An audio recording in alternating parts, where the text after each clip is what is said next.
Good morning. This is Mark Richardson, speaking from Vibrant Technology in Scotts Valley, California. I have in the room with me Brian Schwartz also, who's going to help me control this WebEx presentation. And we're going to spend the next hour together with an introduction to MeScope. So on your screen, you can probably see an animating model of a Corvette. We have a little problem with my computer being a little too slow, so that the animation is probably not looking very good over the internet. But we're going to not worry about that. We will show some animations, but that's not the important part of what we're doing here today. We're going to start out with some basics. We're going to import some data. We're going to build a simple model. We're going to animate shapes from the experimental data on the model. And then we're going to do some introductory curve fitting. I'm going to show you what that's all about so that we can get modal parameters from the data.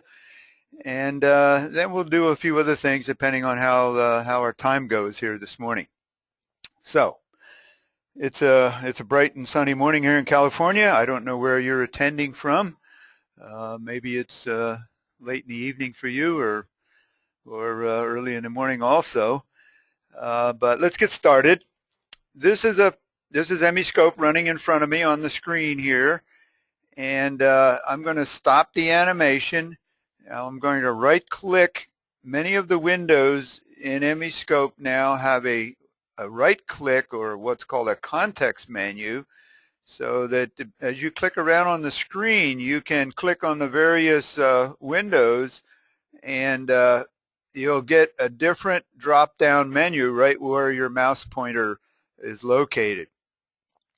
Now right here you can see that over here on the right we have a shape table. Now I just made that large so that it's taken over the screen, and that is the first command in its context menu called center the shape table window.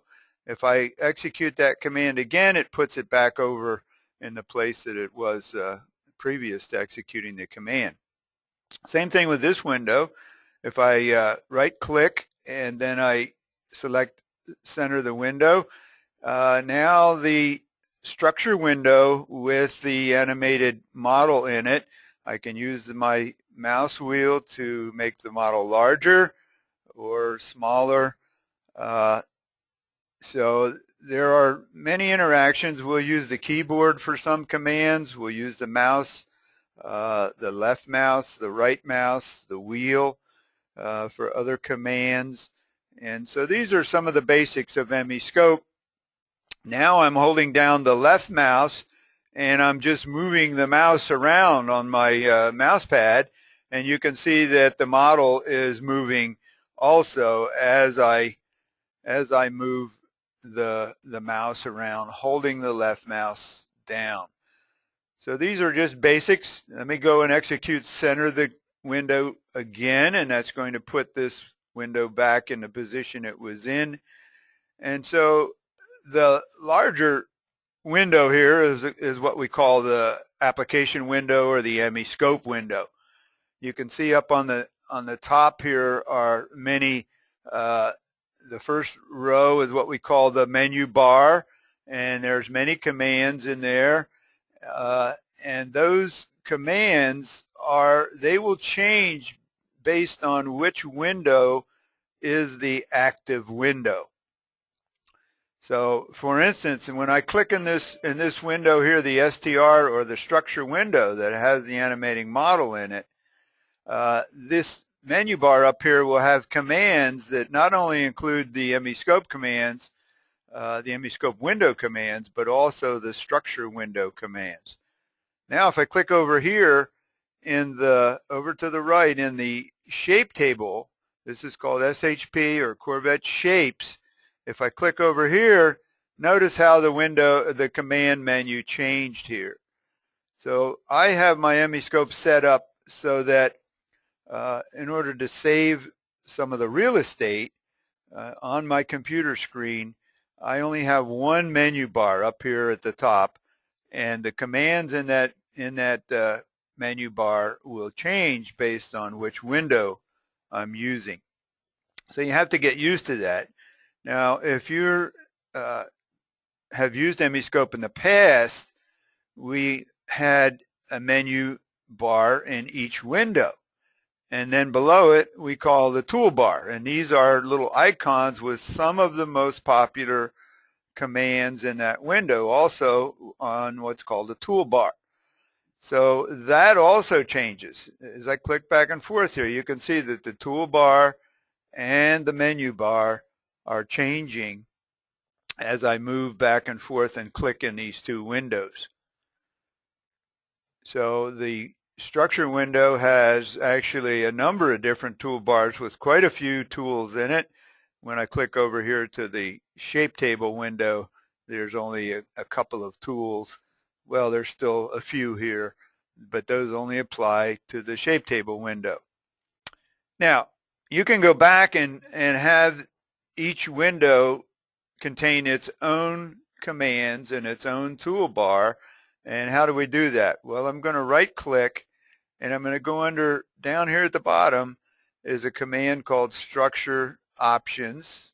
That's not the command I want. I want to go over here to the project menu and execute the Emiscope options.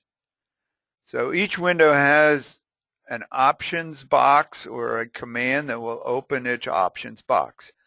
So here's the Emiscope options, and under menu style, right here under display, menu style, you can see that there are three different types of menus: multiple menus, single menu, and a ribbon. Ribbons are a new way that Microsoft displays commands in Word and some of their applications. So we can also display commands using ribbons. But I'm going to stick with the single menu, which is what I have activated right now. If I go to multiple menus, then each window will have its own menus and its own toolbar. But we ship it this way now. The software comes this way as a default, so that you have to remember to click around in the various windows to get the commands appropriate for that window. So let's move on. I'm going to start over, and we're going to import some data and build a model and animate the shapes on the model and then do some curve fitting. So we got a lot of work to do here in the next hour. So let's start over with a brand new project. I'm going to close this project. So I'll just execute that command up there that closes it. And this is the way Emiscope normally comes up when you start the program in the morning or the first time. It's going to come up with a start page, and the start page has a number of things on it. On the left here, you can see my recent projects. So the last 5 projects that I worked on my computer are going to come up here, and so I can just click on any one of them. You can see this first one says Corvette. That's the one that we just closed, and the extension on that file is VTPRJ. That stands for Vibrant Technology Project File. So a project file in Emiscope contains the model, the shapes, the data that we import. We call it a data block, and many other things. So all the data is contained in that file, and so I can just open it and begin where I left off with a previous project. Down here, I can open an existing project, so I can have other projects stored on my disk. I can create a new one, and then below are some contacts. I can go to the Vibrant Technology website, our 3D model store. We'll talk a little bit about that. There's where I can download 3D models. Some of them cost a little bit of money, but many of them are free, so that I can, if I'm working on a particular machine or a car body or something, I can start off with a model and I don't have to build my own. And then the YouTube channel, which I mentioned in the beginning, where this session will be, we will put that out there as one of our recordings. Over on the right side are some notes, and the notes will give you a little bit of information about the software that you are using. You can download the latest date code of the software from the Vibrant website at any time, and as long as you have a valid license file and your software support is current, that new software will run. So we have an annual support, which is 15% of the purchase price of the software, and if your support is current, then you can download the latest. And here we fix bugs and we add new features to the software continuously. So you'll see a kind of a mixture of notes here talking about new features, and of course there's a date code and so forth and a version number of the software.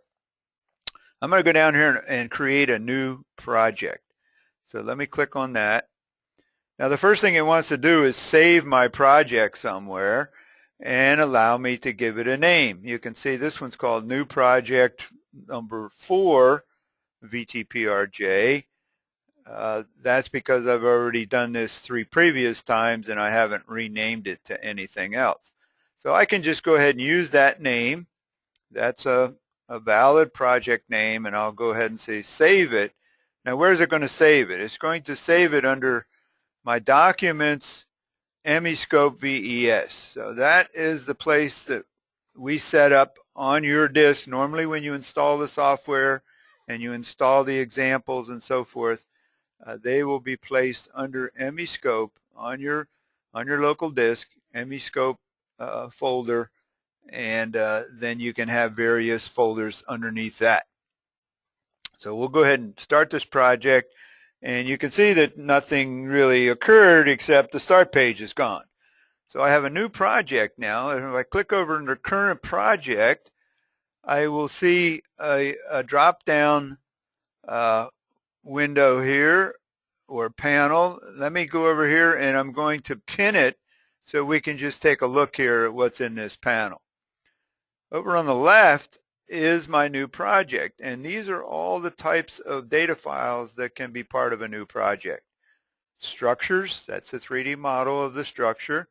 Data blocks, that can be either time or frequency data that I've imported into Emiscope that I've measured with a multi-channel analyzer, FFT analyzer, or data acquisition system. Shape tables, which is where we store ODS and mode shapes. ODS meaning an operating deflection shape.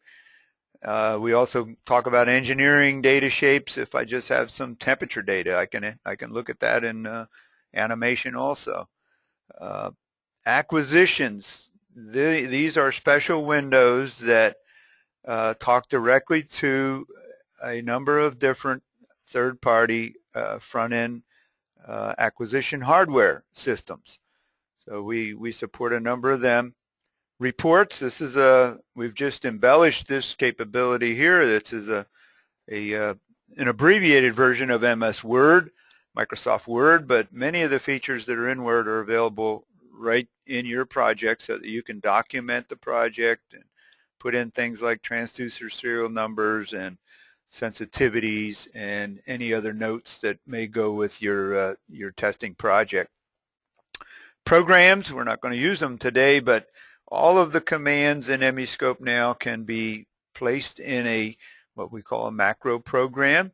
It's simply a spreadsheet of Emiscope commands, so that any repetitive task, any set of instructions that you want to repeat in Emiscope with new sets of data, you can put into a program.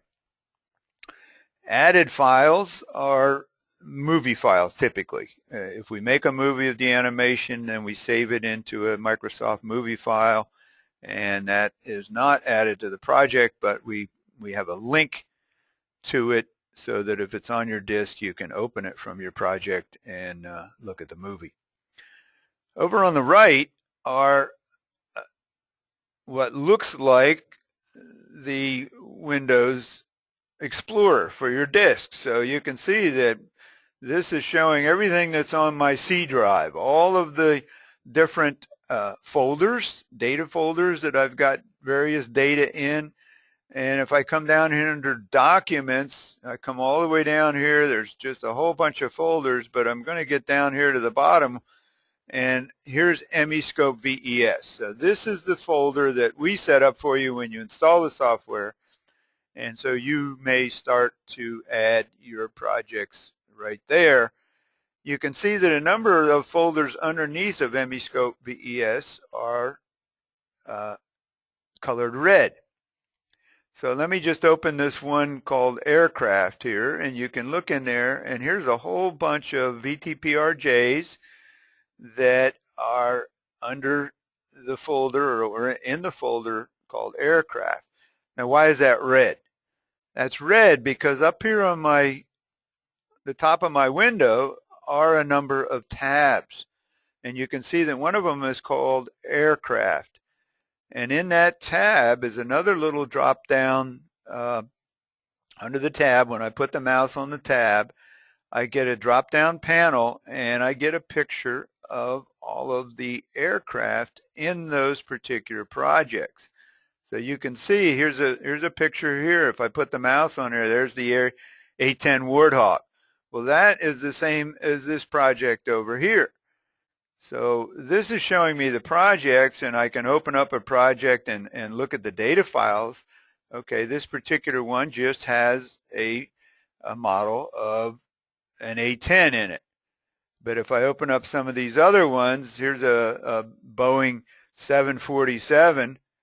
Okay, that one's only got the same thing. Let me open a different one. Okay, here's a Boeing 747 with some operating shapes, a model, actually two different models in it. And as I move the cursor over those files, you get a little picture of the model that's actually in the project. So this is giving me this is a window into all of my projects that are saved on the disk. And if I want to add a folder to this list of folders up here, or these tabs, I simply right-click on it. So I right-click on it, and you can see that Show Folder as Tab is checked. So if I execute that again, I just unchecked it, and now the aircraft have disappeared from my set of tabs. If I want to add the aircraft back in again, I simply go Show Folder as Tab, and now I've got the aircraft tab back and a picture of all the models in my various VTPRJ data files. Now some of them, if I don't have a model, you can see as I go along here and look at these various tabs, these all have models. Some of them don't have a model. For instance, this one here just has some data. So if I don't have a 3D model in my project, then it will show a picture of maybe some of my data that I have in a data block. You can see some data here that's in these various projects. And as I scroll along here, you can see here's it's called Demos Marks, quite a few different projects in there, so that I can readily return to Emiscope and find a previous project. Here's some machinery, some Mechanicom, tutorials, and so forth. Let me click over here to unpin this. So when I unpin it, then it will return, or the panel will close up as soon as I move the mouse cursor off of. See, I put it on that tab and the panel shows up, and then I move the mouse cursor and the panel disappears. So this is an empty project, new project number 4, and now we're going to go import some data into the project so that we can then look at some shapes from that data. How do I do that? I'm going to come up here under Emiscope, and here these are the lists of commands now that are part of the Emiscope window. You can see up here Emiscope VES and then the project name at the very top. I'm going to go over here under File, Import, Data Block. Now you can see that this is just the file dialog, the Windows file dialog box that allows me to navigate around on my disk to import some data. Well, here I want to import data from a data file that's been saved by one of the third-party acquisition systems.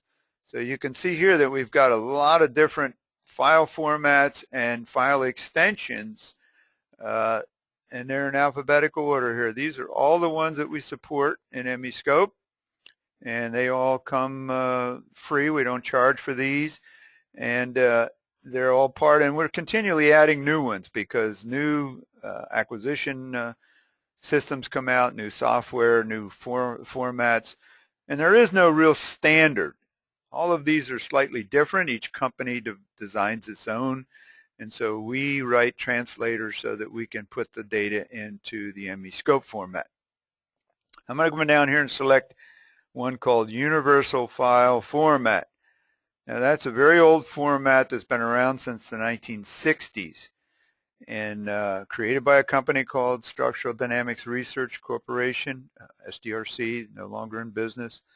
But many people still use this format, and they store data in what's called the UFF format. So I'm going to look for a file now that is got some data in it in the UFF format. I haven't found it yet, but let me keep looking here. I think maybe under tutorials. Ah, here it is. So this is called plate 30frfs.uff. I'm going to click on this and I can open it, or simply double click and it will open. Now I have a window that shows me what's in that file.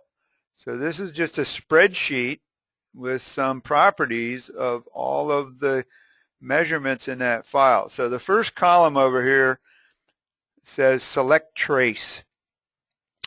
So we use the word trace to describe the data as a picture when we look at it graphically, or we also refer to it as a measurement. So we're going to look at traces, each trace being a measurement. In this case, each one is an FRF, or a frequency response function. Now, frequency response function is a special terminology used for what many people call a transfer function. It's an output divided by an input. It's a response divided by a force. It's a function of frequency.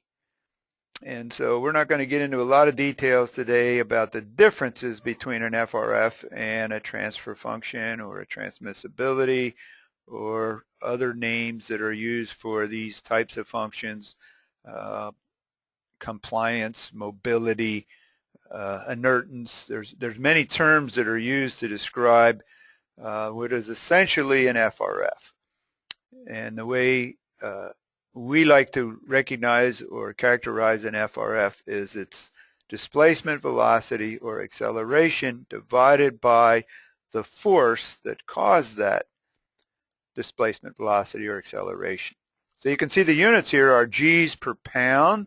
So right away I know this is acceleration divided by force, pounds of force.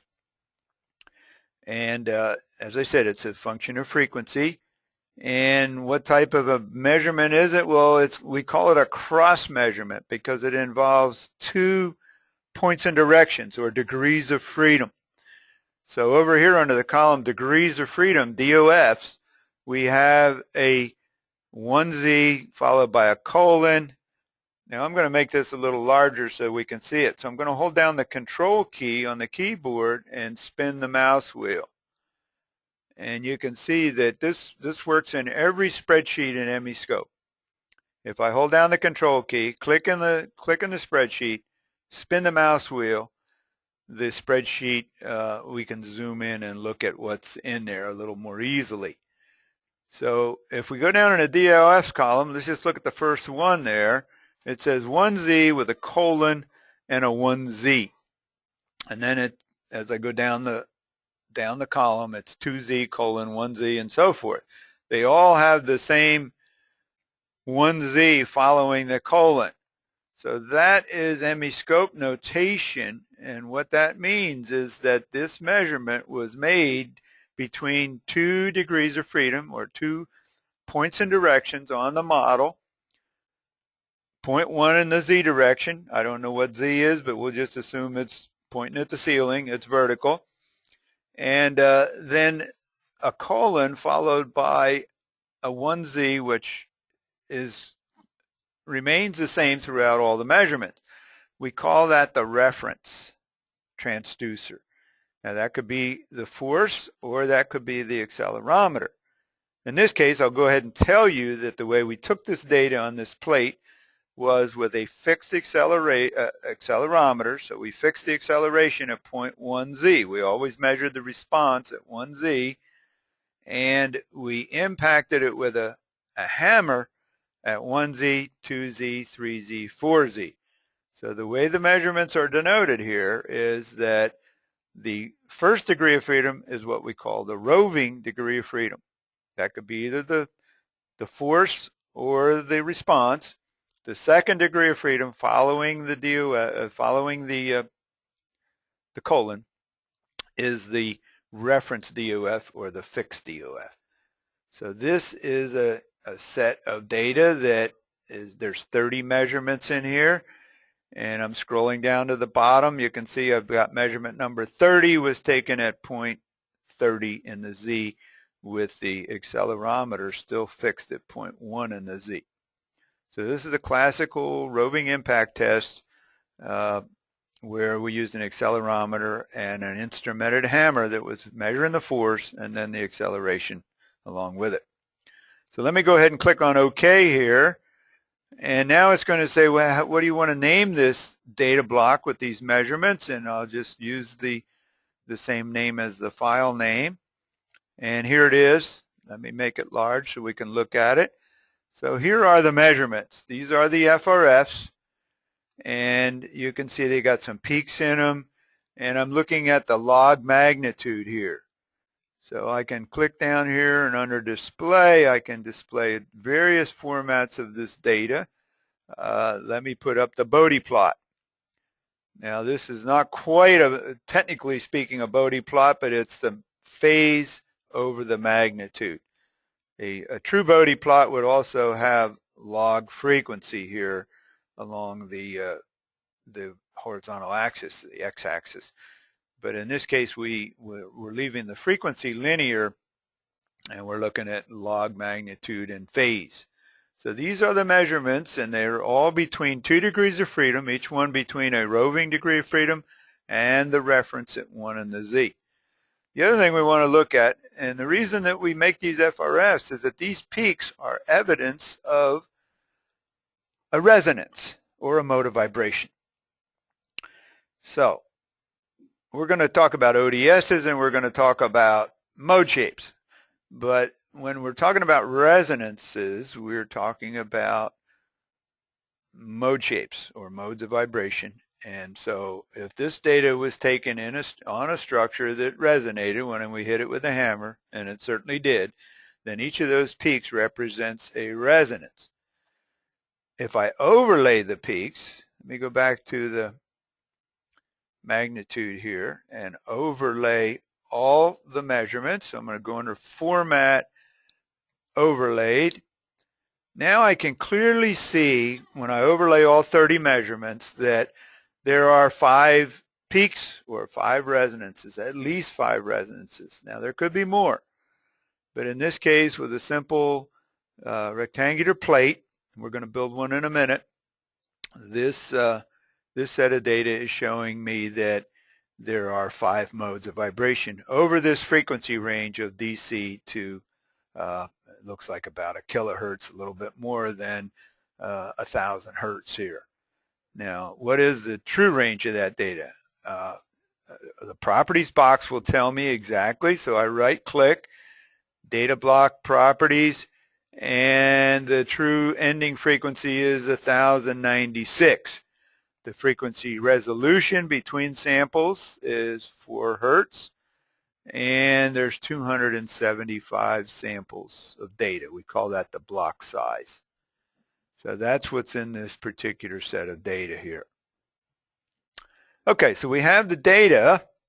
The other thing that I started to say was that if it's truly a resonance, then the resonant peak will show up at the same frequency in all of the measurements I make on a structure. It doesn't matter where I make them, how I make them, as long as I excite the structure and measure its response, I'm going to see a peak in the data for each resonance. Now if I go back and look at the individual measurements, let me put this back to the row column format, you can see there's a measurement that shows 5 peaks. But as I scroll through this data, there's only 4 peaks, there's only 3 peaks, maybe a 4th one down here. So any individual measurement is not really telling me how many modes there are in this data. So the overlay of the measurements gives me a clearer picture of exactly how many modes are there. So that's the first thing you want to do when you take a set of data and bring it into Emiscope is overlay your measurements and then get an idea how many peaks, how many modes are really represented over this frequency range of data. All right, so now we have a model. I mean, we have a set of data. Now we need to build a model. So I'm going to go up here and open up a new structure window. Now each window has a data file associated with it, so we refer to each of these types of data as either a file or a window, because the window is going to show us what the data looks like. So let me just click on New Structure, and again it asked me to name the file, and I'll just call it Structure 1, and I can go back and change that name anytime that I like. Let me show you how to do that. Now I'm going to go back. I'm over here under my current project. You can see that I have a structure window called Structure 1. I have a data block window called Plate 30 FRFs. So if I right-click on this one called Structure 1, I get a command called File Name and Description. So here's where I can call it, I can rename it and call it a plate.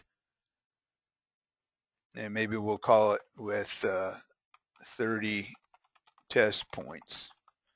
So I can call it anything I want. There's a little more descriptive name for it. Now you can see up here on the window it says plate with 30 test points, and over here in my current project list of data files it also says that this is a plate with 30 test points. So how are we going to build a plate with 30 test points? Well, we have something called a drawing assistant in Emiscope. Now all models that we animate data on consist of points connected by lines and possibly connected by surfaces. And we have 2 types of surfaces, a triangle and a what we call a quad surface that has 4 sides on it. How do I know all that? Well, let's go over here under this command here, and we call these object types. Now this is on the toolbar for the structure window. I can also get that under my edit menu. I'm right-clicking, edit, object type. There are all the object types that we have in the structure window. Points, lines, surface triangles, surface quads, and something called a substructure. And then all the other ones below there are FEA or finite element analysis objects. So I can build FEA models right from my geometric model and solve for the analytical modes, compare those with my experimental modes, and so forth. Those are some of the advanced capabilities in Emiscope. We're just going to build a simple model with some points, lines, and surfaces in it, and a substructure is simply a collection of points, lines, and surfaces. So the model itself, in order to animate, really all I need are points, because the points are going to move around when we start the animation. and they're going to be animated with the data that we took at 30 different points in the z direction. And we can connect them with lines. That's called a stick model. So we can start out very simply with some points, connect them with lines. Now it starts to take some shape, and we call it a stick model. Then if we add surfaces, it looks more like a realistic model. And we can go on from there. We have what are called photorealistic models and texture models, and so we can build more advanced models in Emiscope for animating our data. Here we're going to start off with a very simple one, and it's going to be a substructure that's a collection of points, lines, and surfaces. Well, how do I do that? I'm going to go over here to under the Draw menu, and down here is a command called the Drawing Assistant. So let me open that. You can see now that I've got some axes in the middle of my graphical area. I've got a list of things called substructures, and then below is a spreadsheet where the properties of those substructures are going to appear once I select one and put it into my drawing. Now you can see that at the top here, these are called editable line, editable triangle, editable plate, and all these different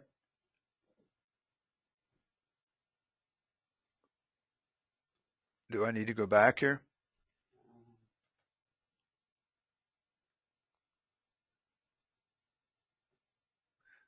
We had a little technical difficulty. Brian is telling me that he lost the audio on the presentation, so I'm not sure whether any of you can hear me or not.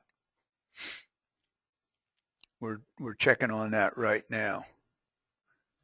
I'll go ahead and continue on with the presentation, assuming that Brian is the only one who's lost the audio. You can see these various substructures that are stored in what's called a substructure library. I can click on any one of these and add it to my drawing of the structure model.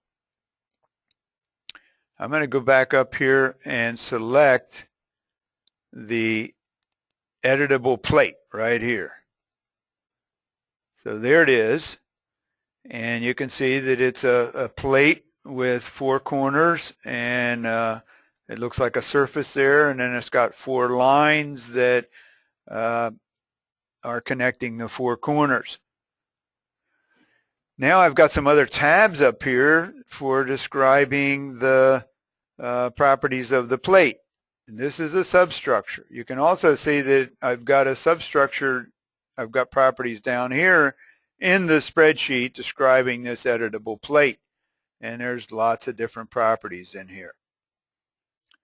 I'm going to go under the dimensions, and I'm going to make this plate.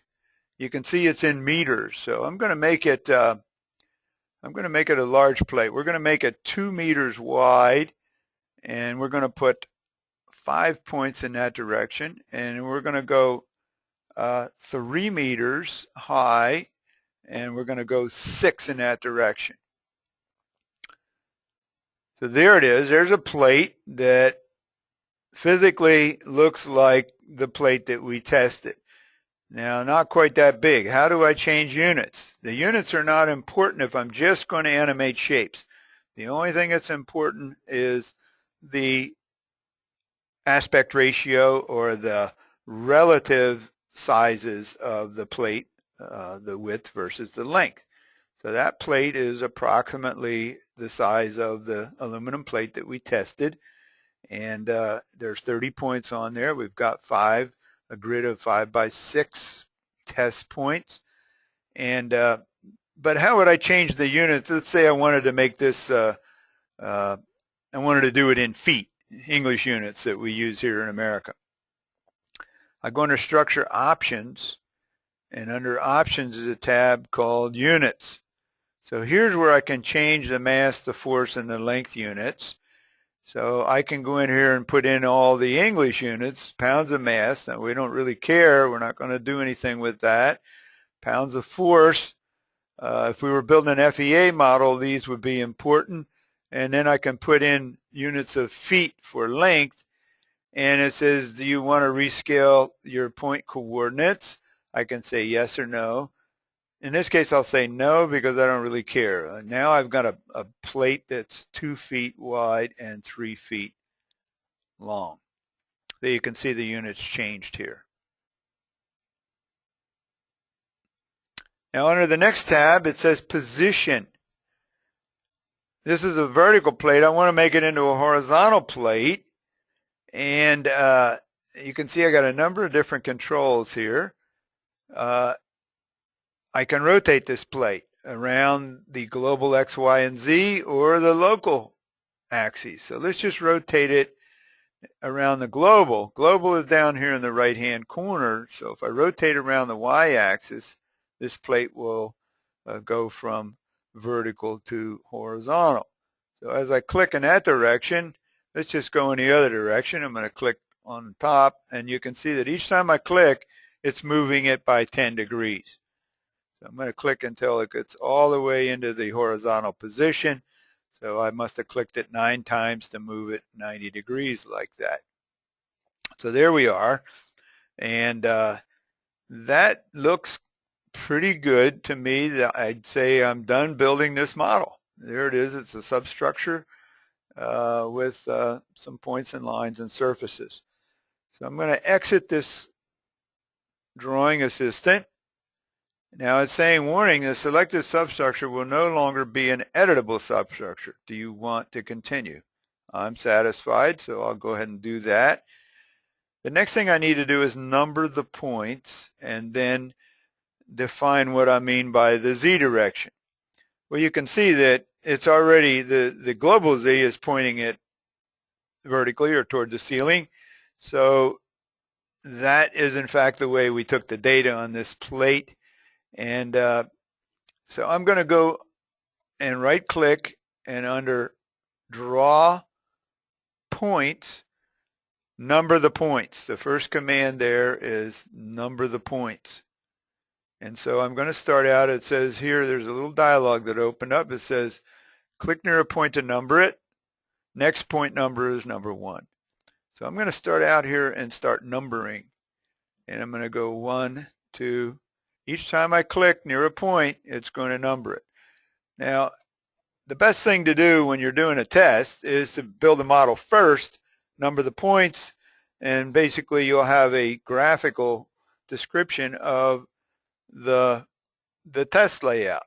I can't remember whether we numbered in this direction or in this direction, but let's just number it anyway. We'll take a guess, and when we look at the shapes will tell us whether we did this correctly or not. So I'm going to just go on and keep numbering, and we'll see how easy it is to redo this in case we did it wrong.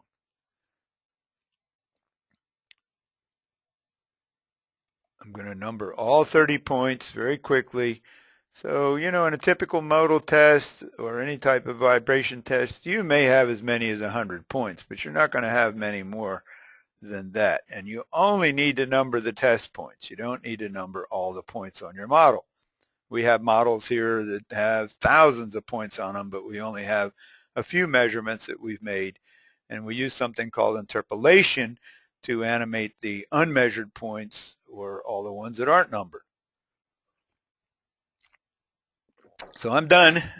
I want to click on done. Now the next thing is to look at the direction of measurement. Remember the measurements? Let me put this aside and, well, let's just use this command up here. Now that command is going to arrange all my windows, and this command will preserve the size of the last window that I clicked on, the active window, and it will fill in around that window with all the other windows that I have open. In this case, I've got 2 windows open, and I've got my FRFs over here. You can see there they are. We talked about their different properties when we were importing them, and we've got the model over here. Now, in order to animate this model, we have to create what we call animation equations. And how do I get there? Well, I'm going to go under Draw, Animation Equations. Now the first thing I want to look at is my measurement axes. So I'm going to click on measurement axes, and you can see what happened here. I've got a picture, make this large again, of all my points, and it's showing a little XYZ axis at each point. Now that's because they're all selected. So this works on selection. Another rule in Emiscope is if I select things, then I only work on the things that are selected. If nothing is selected, I work on everything. In this case, everything is selected. So you're seeing all the axes. Up here it says show axes. So if I click here, it'll turn them off. I click here and it'll turn them back on. So I can see that all my points are pointing in the Z direction.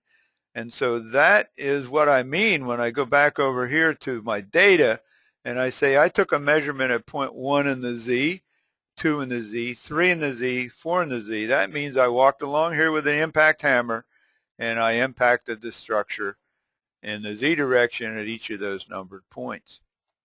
So how do we get this thing to animate some of our shape data? I'm going to go back under Animation Equations, and now down here, Create Measured Equations. So I want to execute that command, and those are going to assign my 30 measurements to the 30 points that I've numbered on the model, so that those 30 points will move with the data from my data block or my measurements. Now there's two ways to do that. I can do it graphically by clicking on a point in this direction and saying I want measurement number 1 to animate this point in this direction. Measurement 2 is going to animate the next point in that direction. Or I can match up the structure and source DOFs. So that's what's selected here. We've got DOFs over here in my source. This is called the animation source. And I've got points and directions labeled on my model. So I'm going to go ahead and just tell it to create equations by matching them up. Now I can select points here. In this case, all the points are selected. So I can either say yes, or I could say no. And if I say no, it's probably going to say, do you want to unselect everything? All animation equations, selected points will be deleted. Do you want to continue? Okay, so it's going to delete any current equations. I don't have any, so I'll go ahead and say yes. Now I went ahead and created the number of measured animation equations was 30. That's exactly what I wanted. I've got 30 measurements, and I assigned them all to each point. So if I go back here under Draw, under Animation Equations, and I look at the equation editor, oh, it turned it off. Let me go turn it back on again. Equation editor. Let me make this large. Now I'm going to hold down the Control key, and you can see that as I move the mouse around here, without the Control key, just as I move the mouse, it's showing me the measurement axis of the nearest point to the mouse. That's because there's a command up here that's been enabled called Click Select. So if I go down here and I click, it will select that point, and there is its animation equation. So you can see there's a lot of different animation equation types here that I can have. These are translation, they're interpolated or measured. We'll get into interpolation in a minute. I can have rotations, I can have scalars, I can have machine rotation. These are all different types of animation equations that each point can use to animate its data. Let me click at this point here. Now I held down the Control key. If I don't hold down the Control key, it will only select the nearest one. If I hold down the Control key, that toggles my selection. So that, if it was unselected, I'm just selecting more of them. And now you can see that I have animation equations for each of those points that I clicked on. Well, let's go ahead and look at the animation and see what we've gotten here. So I'm going to go ahead and start the animation. So under the draw menu, the second command there is animate the shapes. And I'm going to start the animation going. Well, that's a pretty ugly looking animation. Where is it? I have to go over here into the data block, and the cursor is sitting down at 0. So that's what my data looks at like when I animate the shape at 0 frequency. Well, the one thing I need to explain to you, or maybe you understand, is that the accelerometers that we use are not very useful or sensitive at 0 hertz. So you can see the ODS here is at 0 hertz. That's not very useful, but it's showing me that at least all the points are moving, and I've got some data there. Now, as I move the cursor away from 0, you start to see the shape change, and it's kind of looking a little strange to me, as if I didn't number things properly. Let me go out here to the first peak. What am I looking for here? I want to see a nice simple bending or twisting mode, what we call first bending or first torsion. I don't see that. So this is a clear sign that I've numbered my test points incorrectly. So let me stop this and we'll start over again. Brian, I'm getting a big echo.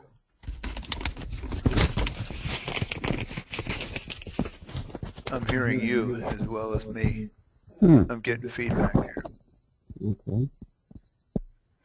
I'm going to go on and talk. We're still having some technical issues here, so you're probably hearing a little bit of feedback through our microphones here in the office. I'm going to go ahead and renumber. So I'm going to go draw points, number the points. Clear all. Let's clear all the labels away. Now these are the point labels. All point labels will be cleared. Do you want to continue? Yes. And now I will start not with 31. I want to put a 1 in there to start with point number 1. And I'm going to click in this direction now and see if I can do this correctly. Now here I have to make another decision. Did the impact hammer go here and then back in this direction, back and forth, or did it start back over here? I don't know. We're going to have to just try it and see. So we're doing this because we failed to set up the model ahead of time so that all the points were numbered properly. But there's only one more possibility, and we're going to get there soon if this one doesn't work.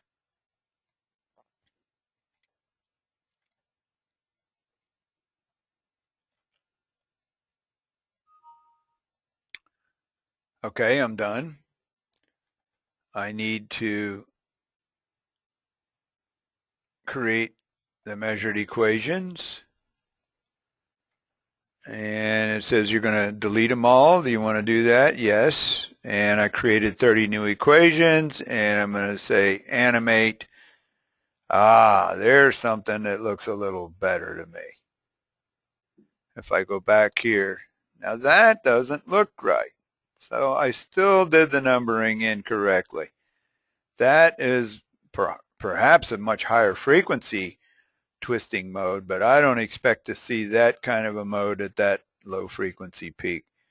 So no matter what you're testing, an airplane fuselage, a car body, a machine tool, a motor pump combination, at the low frequencies you always expect to see what we would identify as the first bending and first torsion or first twisting mode. That is not it.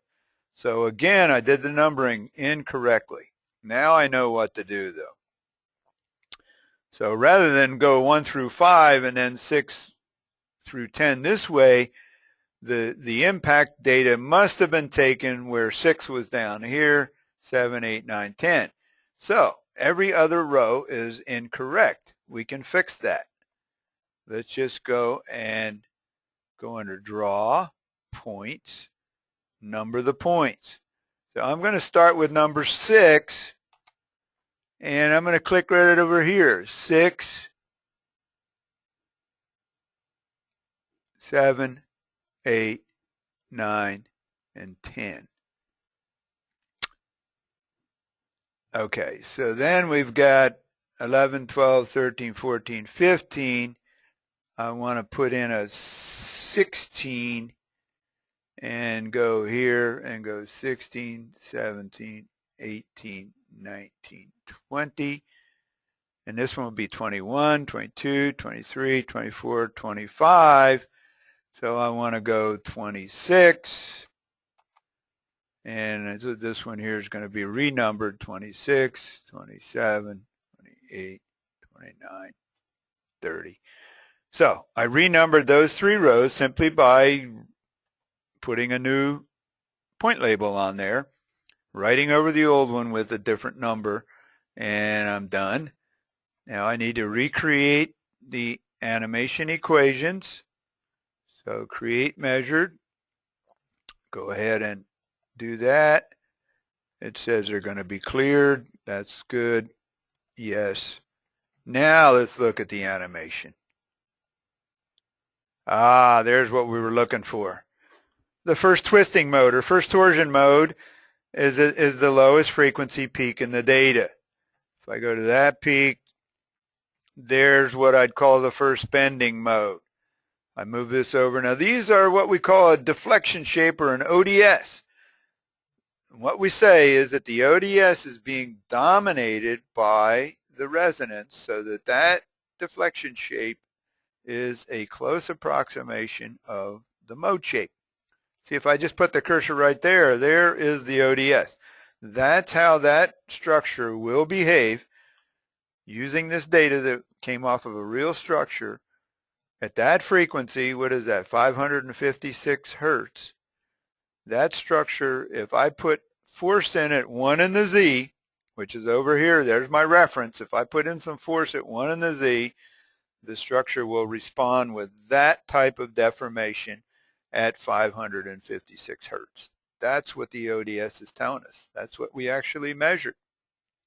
So that's the true motion of the structure at that frequency, given that I put some force in at 0.1 in the Z. That's my reference. So if I put force in there, even though we didn't take the data that way, that is what we call reciprocity or symmetry.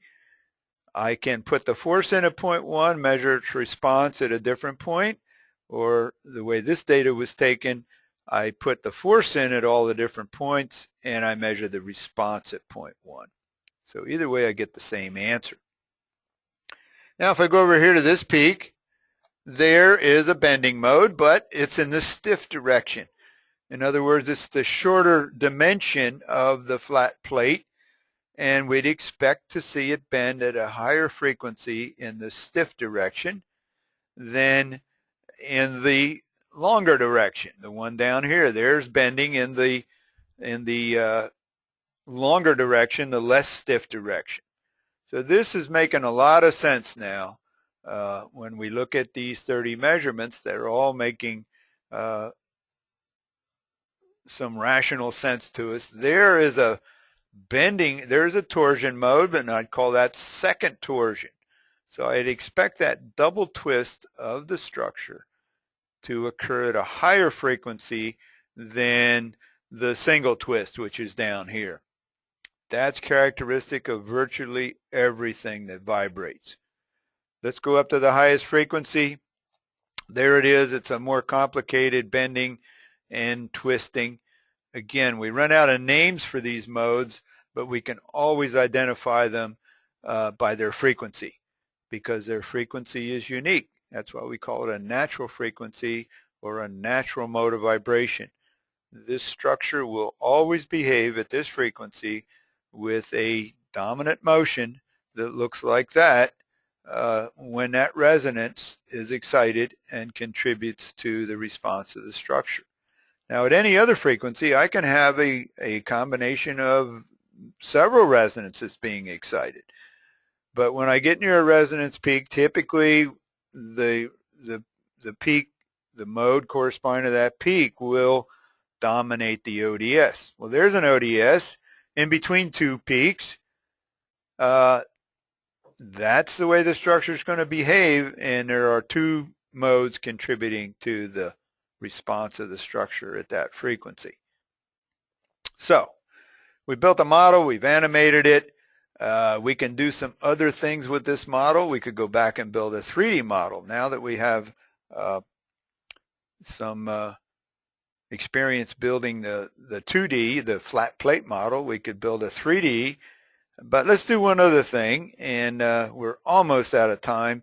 And let's go ahead and mesh this model. And the reason I want to do that is that when we started this session, you saw the Corvette model. That had thousands of points in it, very realistic looking animation of the shapes of a Corvette automobile. We didn't take measurements at all the points on that model, but the animation is interpolating between the test points. So let me just show you what I mean by interpolation. Let me stop the animation here, and I'm going to mesh this structure. In other words, I'm going to add a bunch of extra points to it. And there's two reasons why I do that. First of all, that if I have a more complex model, for instance a car body, I could superimpose it onto this simple stick model here and use interpolation to animate the car body.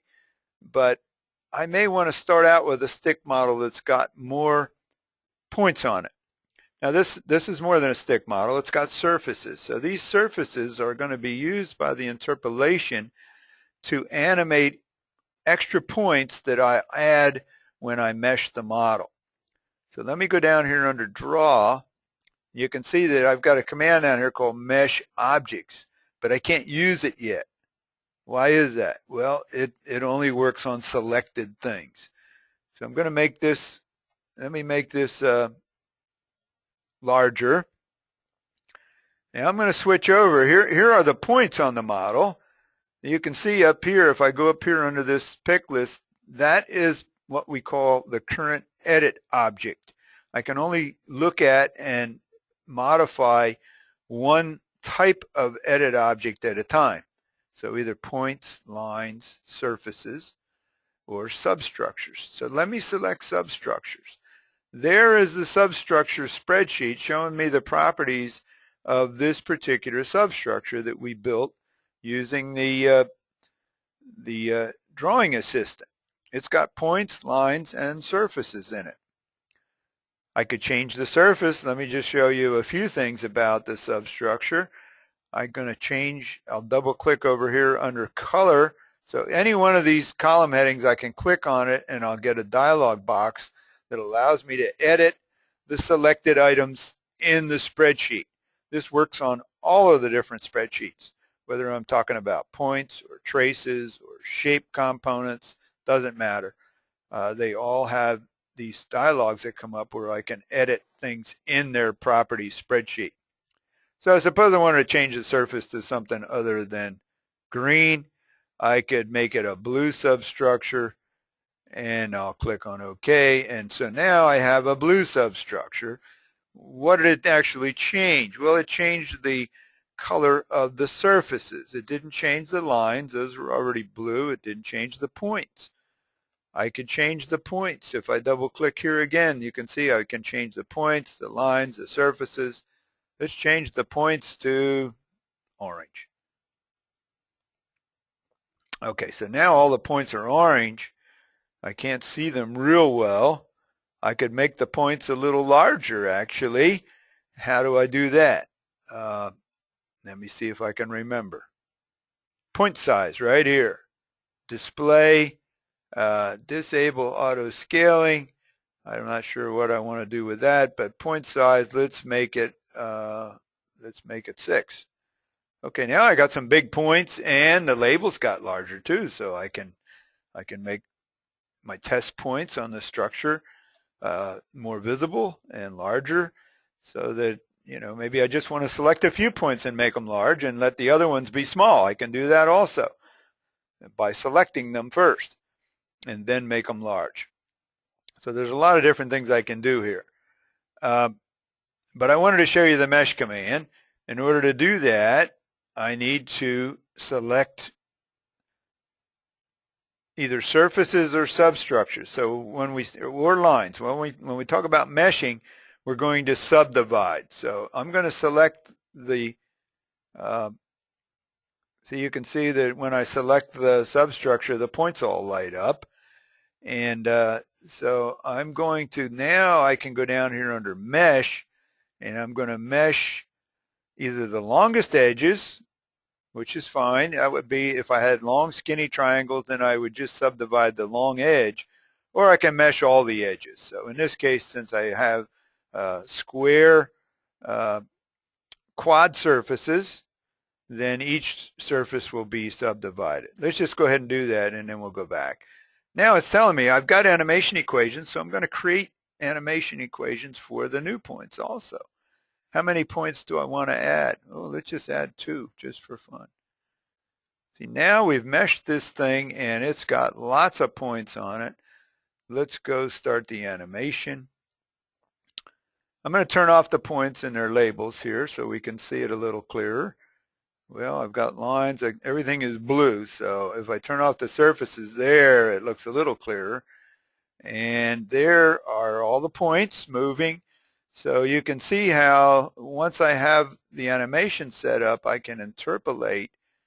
And let me go back here, and we can just go back and so there's a stick model that's been interpolated. Now I can take this stick model, and let's just say this is what I use to look at my data to make sure I've got some good measurements, some good data here, and then I can superimpose a more complex model with thousands of points on it on top of this, interpolate from the measured to the unmeasured, and then hide.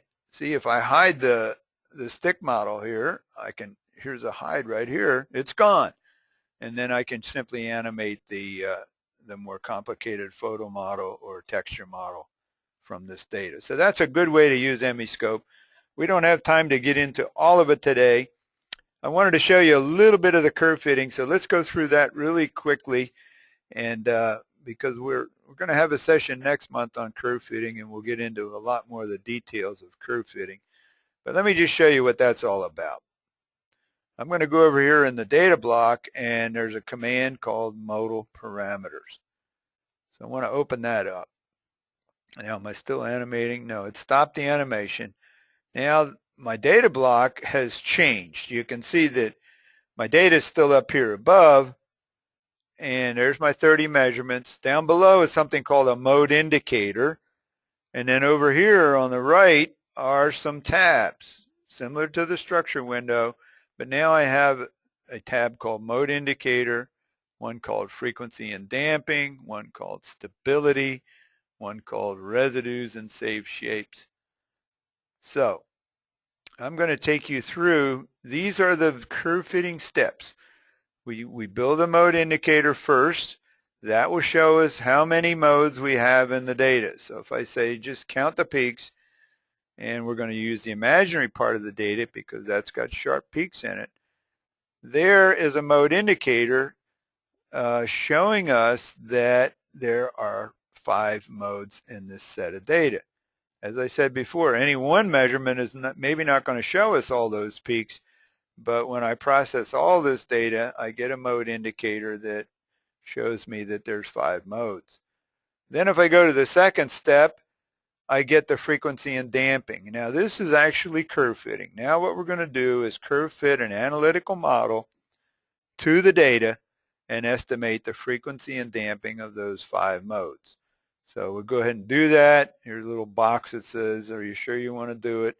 Now I have frequency and damping, and it curve fit all 30 measurements to get that data. You can see I've got the frequency of the modes. They each have a different amount of damping. This is called the half power point or the 3 dB damping. Let me make this a little larger here so you can see it. And then the percent of critical damping. So many people like to talk about percent of critical. Typically 1% is a good amount of damping. Here we've got less than 1% critical. and 10% is a lot of damping. So you typically don't see structures with more than 10% critical damping in them. Now I'm going to go over here, I'm going to skip over stability, and we'll go to residues, and we'll push the residue button. Now the residues are what we call mode shape components. And so each measurement has a different residue for each mode. And once I have all the modal data filled in here, now we synthesize, and you can see it up on top is a red line, and we call that a fit function. So that's showing us what analytically what these parameters represent on this data.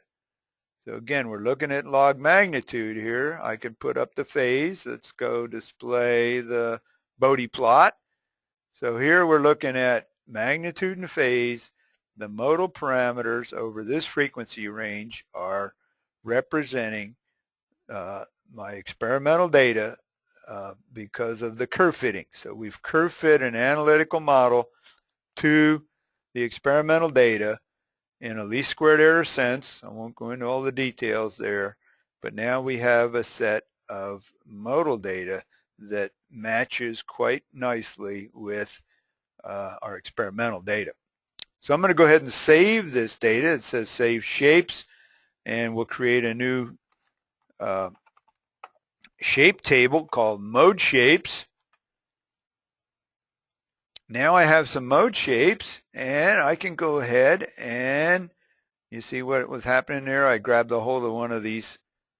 I can rearrange spreadsheet columns by just grabbing them and dragging them. So if I want the damping in percent to be next to the frequency, I just drag it over there. Well, I dragged it too far. Let me zoom out here a little bit and show you. That's just another feature of the software. I can move these columns around in any of these spreadsheets so that I can look at the data that I'm interested in and not all the other data. So we're not going to go into all the details here of this data, but let's just go ahead and animate it. So I'm going to start the animation right here, animate the shapes. Now the reason I can animate these shapes on this same model, first of all, I only have one model. Secondly, the shape measurements or the components have the same measurement numbers, so the animation equations work equally well with the shape data, and I can go back and forth between the shape data and my FRFs. So this little box up here we call the animation source box will let me go between one or the other. I can animate data out of either source. Let me get things rearranged here. So if I click down here, I'm looking at the mode shapes that I got from my curve fitting. And if I click back up here in the data block, I don't have a cursor. Let me get out of the. Okay, I'm going to start the animation. I can start it up here, or I can start it down below. So here I'm animating out of the data block. And then if I click back down here, I'm animating out of the shape table. So both of these are called animation sources, and I can animate either my mode shapes or I can animate the ODS data directly from the data block. That's about all I have. Do we have some questions, Brian, from the audience?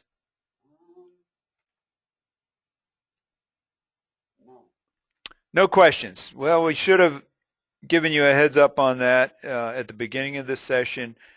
You could have emailed your questions to Brian, and I would have answered them, but we're out of time. We haven't received any email questions from any of you that are listening in.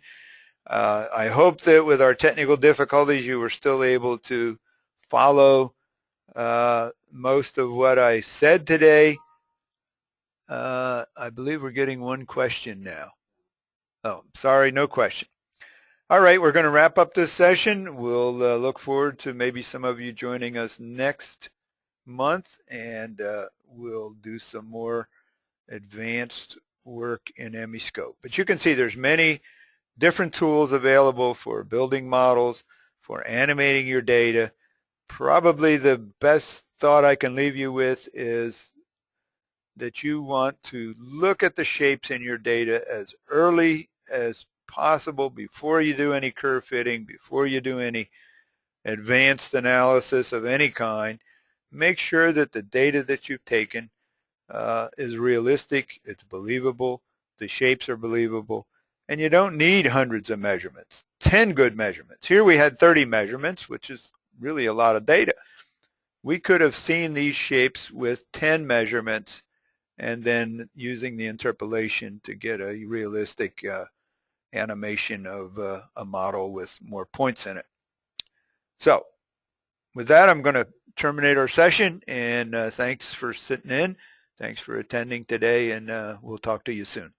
Bye.